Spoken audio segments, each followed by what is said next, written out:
নমস্কাৰ মৰিয়নী। আজিৰ এই ভিডিঅ'টো মই বিশেষভাৱে উৎসৰ্গা কৰিছোঁ অখিল গগৈ দাদাক। কাৰণ ৰূপজ্যোতি কৰ্মীক লৈ হোৱা আপোনাৰ বক্তব্যৰ প্ৰতি এইটো এটা স্পষ্ট শালীন আৰু দায়িত্বশীল উত্তৰ। হৃদয়ৰ গভীৰতম কোণৰ পৰা উঠি অহা এই বাৰ্তালৈ মৰিয়নীৰ মাটিৰ সেই মধুৰ সুভাষ কঢ়িয়াই চাহ বাগিচাৰ সেউজ পাতৰ আঁৰত কাম কৰা শ্ৰমিকৰ অটল পৰিশ্ৰম আৰু সমাজৰ নীৰৱ সাক্ষী হৈ মই আজি আপোনাক সম্বোধন কৰোঁ। মৰিয়নী কোনো ৰাজনৈতিক খেলপথাৰ নহয়, কোনো ব্যক্তিগত স্বাৰ্থৰ বন্দীশালাও নহয়।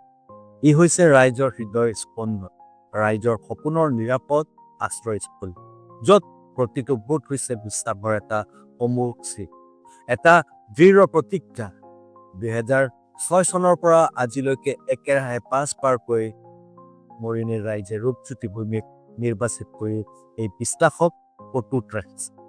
এইটো কোনো ব্যক্তিগত অহংকাৰৰ জয় নহয়, এইটো হৈছে ৰাইজৰ অটল প্ৰেম, বিশ্বাস আৰু দৃঢ়তাৰ উজ্জ্বল পৰিচয়। এতিয়া আহোঁ অখিলদা আপোনাৰ বক্তব্যলৈ। আপুনি কৈছে 2026 চনত ৰূপজ্যোতি কৰ্মীক হৰুৱাটো আপোনাৰ জাতীয় দায়িত্ব বুলি। তেওঁ ফটুৱা মানুহ, কাম নকৰা মানুহ, অদৰকাৰী মানুহ বুলি।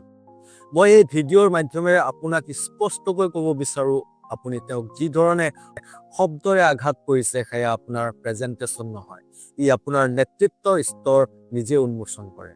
তেওঁ দৰকাৰী নে অদৰকাৰী সেই ৰায় মৰিয়নীৰ ৰাইজে সময়ত আপোনাক দিব।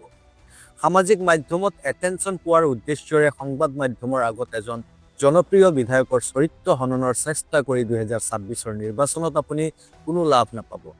মই আজিলৈকে বিৰোধী দলত ৰূপজ্যোতি কৰ্মীৰ দৰে সক্ৰিয়, সাহসী আৰু ৰাইজৰ লগত সদায় থাকি কাম কৰা বিধায়ক দেখা নাই। ক্ষমা কৰিব ডাঙৰীয়া, মই কোনো ৰাজনৈতিক দলৰ এজেণ্ট নহয়।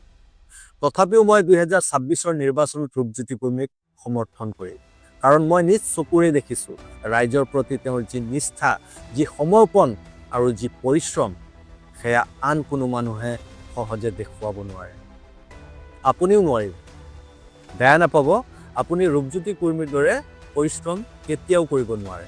অখিল গগৈ ডাঙৰীয়া, ৰূপজ্যোতি কৰ্মীৰ দৰে এজন বিধায়ক এটা সমষ্টিয়ে সৌভাগ্যক্ৰমেহে পায়। সেয়েহে আমি তেওঁক হেৰুৱাব নিবিচাৰোঁ। আপুনি যিয়েই কওক, মৰিয়নী বিধানসভা সমষ্টিৰ ৰাইজে এজন বিধায়ক হিচাপে কেৱল আৰু কেৱল ৰূপজ্যোতি কৰ্মীকে বিচাৰে। সেয়েহে আপোনাৰ শক্তি আৰু সময় মৰিয়নী সমষ্টিত ব্যৰ্থ নকৰিব।